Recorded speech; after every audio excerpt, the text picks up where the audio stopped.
মেহেরপুরের ছেউটিয়া নদীর পূর্ণরূপ ফিরিয়ে দিতে 2019 সালে পানি উন্নয়ন বোর্ডের সহযোগিতায় 5 কোটি টাকা ব্যয়ে 8 কিলোমিটার নদী খনন শুরু করে SRSE জেভি নামের কুষ্টিয়ার একটি ঠিকাদারি প্রতিষ্ঠান। নদীর খননে শিডিউলে 13 থেকে 14 ফিট গভীর করার কথা থাকলেও মাত্র 3 থেকে 4 ফিট খনন করে ঠিকাদারি প্রতিষ্ঠান। কয়েক বছরের ব্যবধানে নদী তার যৌবন ফিরে পায়নি, তাই আবারও মরতে বসেছে ছেউটিয়া। এ নিয়ে ক্ষোভ প্রকাশ করেছেন এলাকাবাসী। এই নদীটা আমরা 1964-65 সালে এই দেশে এসে তখন একটা বিশাল নদী ছিল, খুব গভীরতা এবং ওই গরু বাছুর সব পড়ে যেতে দলদলি কাদা ছিল। পরবর্তীতে নৌকা এই নদী আস্তে আস্তে ভরাট পড়ি পানি শূন্য হয়ে গেল। তখন সরকার এই নদী কাটার উদ্যোগ নিলে এই যাদেরকে কাটতে দিলে তাদের 13 ফুট 14 ফুট কাটার কথা, তারা কোনো জায়গায় হাঁসড়িয়েছে, কোনো জায়গায় হাঁসড়ায়নি। এই নদী কাটাতে ওই দুই পাশের জমিগুলো বলন হয়েছে, তাছাড়া নদীর কিছু হয়নি। ছিল নদী কিন্তু কেটে করে গেছে খাল, মাটিতে কাটেনি। এই মাটি কেটে অমনি বুঝেছে, ওই মাটি কেটে এমনি বুঝেছে। আবার সমস্যা চলাফেরা, মানুষ মাছ ছেলেপিলি ধরে, অনেকে মাছ আবাদ করে, ধরি আমরা খাই, জনগণ গরিব মানুষ, কিন্তু ওগুলো তো খেতে পাইনি নদীর পানি না থাকার কারণে। সরকার থেকে অনুমতি হয়ে খনন করার জন্য আসে, আজ কাজ করে। খনন করতে এসে খনন করার কথা হলো 13 ফুট 14 ফুট, ওনারা 3 ফুট 4 ফুট এইভাবে খনন করি।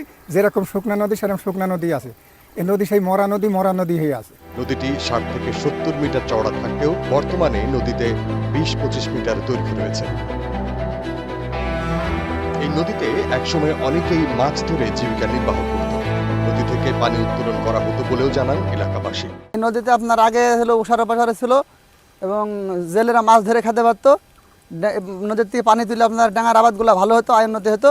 এখন আর কিছু হওয়ার মতো কায়দা নাই। এখন আপনার খাল কেটে আপনার চিকন করে ফেলেছে, এখানে আর কোনো অবস্থা নাই। পানি থাকছে না, তাহলে ডাঙার জমিগুলোতে চাষাবাদ করে খেতে পারছে না ঠিকভাবে। খাল খরণ হয়নি, খাল খরণ ছিল হওয়ার কাছে হলো আপনার 13 ফুট, কয়েছে 3 ফুট 4 ফুটের মতো খুঁড়েছে। খুঁড়ে আপনার মাটিটা ডাঙায় তুলে দিয়েছে আর কি।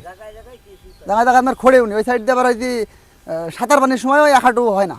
এলাকাবাসীর অভিযোগ, নদী খননের সময় ঠিকাদারি প্রতিষ্ঠান ও পানি উন্নয়ন বোর্ডের কর্মকর্তাদের একাধিকবার মৌখিকভাবে বলার পরেও তারা কোনো কর্ণপাত করেন। স্থানীয় রাজনৈতিক নেতাকর্মীদের দিয়ে দেয়া হয় হুমকি। নদীটি সঠিকভাবে খনন না করায় সরকারের কোটি টাকার প্রকল্প কোনো কাজেই আসেনি। এই যে নদীটা দেখছেন, এই নদীটা বহু পুরাতন নদী। এই নদীটার একটা বিশাল একটা রূপ ছিল, কিন্তু এই নদীটা আজকে আমাদের গাফলতে, সরকারের গাফলতে নদীটা মরা। যখন নদীটা কাটে তখন নদীটার কাটা স্যাংশন হয় 13 থেকে 14 ফুট, কিন্তু নদীটা কেটেছে 3 থেকে 4 ফুট। এখন এই কথাটা আমরা সরকারের যারা লোকজন ছিল তাদেরকে আমরা জিজ্ঞেস করেছি কিংবা বলেছি, প্রতিবাদ করেছি, কিন্তু তারা এটা নিয়ে কোনো মাথা ঘামায়নি, তারা চলে গেছে। হ্যাঁ, এখন নদীটা যেভাবে দেখছেন বরঞ্চ এর আগেই ভালো ছিল, কাটার পরে খারাপ। ডিজাইন মাফিক ঠিকাদারি প্রতিষ্ঠানের লোকজন মাটি খনন করতে পারেনি, এটা জানতে পেরেছিলাম। যতটুকু মাটি খনন করা হয়েছে ততটুকুর বিল প্রদান করা হয়েছে বলে জানান মেহেরপুর পানি উন্নয়ন বোর্ডের নির্বাহী প্রকৌশলী আব্দুল হান্নান প্রধান। কিছু কম হয়েছে এটা জানতে পেরেছিলাম, পুরো ডিজাইন মাফিক তারা কাটতে পারে নাই। চুক্তি মোতাবেক তারা যতখানি খনন করতে পারে আর কি, সেটা পরিমাপ করে সেটাকে বিল পরিশোধ করা হয়।